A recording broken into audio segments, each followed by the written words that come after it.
आज फाल्गुन कृष्ण और त्रयोदशी उपरांत चतुर्दशी, और इसी में शिवरात्रि चतुर्दशी जो है सो शिव विवाह का जो है सो माने मुहूर्त है। और यह देखिए, इसका ऐसे उत्सव मनाया जाता है। इसी समय में हुआ था गौरी और पार्वती का विवाह। और यह ऐसे क्यों हुआ था? जब सती जल गई थी तब बिना प्रकृति का ब्रह्म कामयाबी नहीं होता है।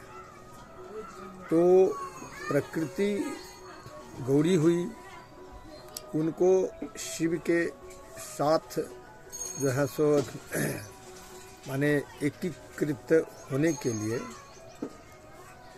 उन्होंने बहुत ऐसा जो है सो कथा है शिव पुराण में, इसीलिए ऐसा किया गया जो ब्रह्म और प्रकृति यानी माता गौरी दोनों साथ रहने से सृष्टि में जो है सो सृष्टि का संचालन संतुलित रहेगा।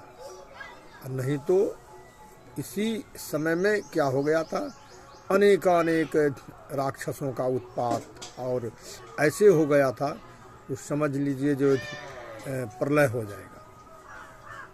फिर उन्होंने देवता के षड्यंत्र से ऐसे काम संभव हुआ, और उसी दिन से हम लोग से इस साल में जो है सो गौरी पार्वती गौरी और शिव का विवाहोत्सव हम मनाते आ रहे हैं।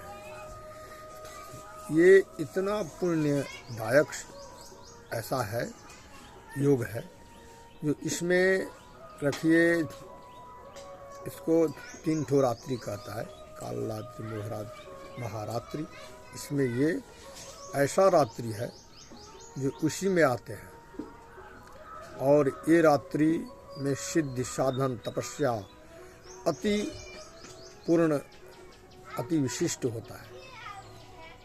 और इसमें बहुत पुण्यदायक ये है, स्वयं सिद्ध तिथि भी है, और माता गौरी और शिव का कृपा प्रसाद प्राप्त होता है। और व्रत लोग कहता है, लेकिन व्रत वैसे नहीं होता है।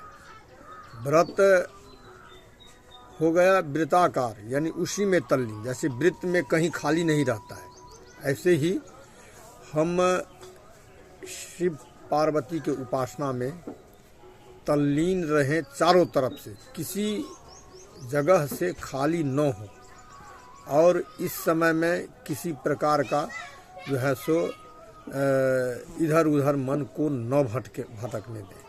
और वैसे नहीं होता है। जब तक हम किसी भी व्रत का संकल्प हम सवेर में नहीं कर लेंगे तब तक वो निष्फल होता है, कोई फलदायी नहीं होता है। बिना संकल्प का दान धर्म माने पाठ पूजा सब कुछ निष्फल होता है। संकल्प तो अवश्य करना चाहिए। और व्रत के समय में 4 जो है सो नियम को पालन करना पड़ता है। एक नियम वह हुआ जो किसी जो है सो गंदे व्यक्ति से बात न करें, और जहाँ चर्चा करें तो भगवान शिव का ही चर्चा करें। जन जो व्रत करे उसका ही चर्चा करें, उसका ही कथा सुने या कथा कहें। दूसरा जो है सादा पानी न लें, इससे व्रत खंडित होता है।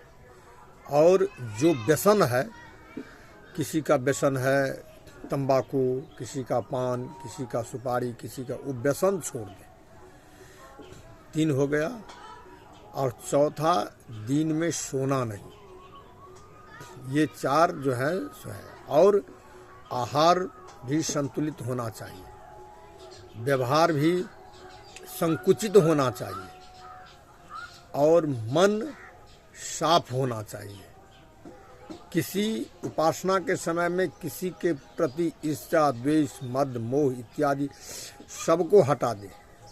तब ये फलीभूत होता है। ये वैसे नहीं है व्रत सारा दिन सह लेंगे और पानी नहीं पिएंगे वैसे निराहार रह जाएंगे, इसे व्रत हो गया, इसको व्रत नहीं कहते हैं।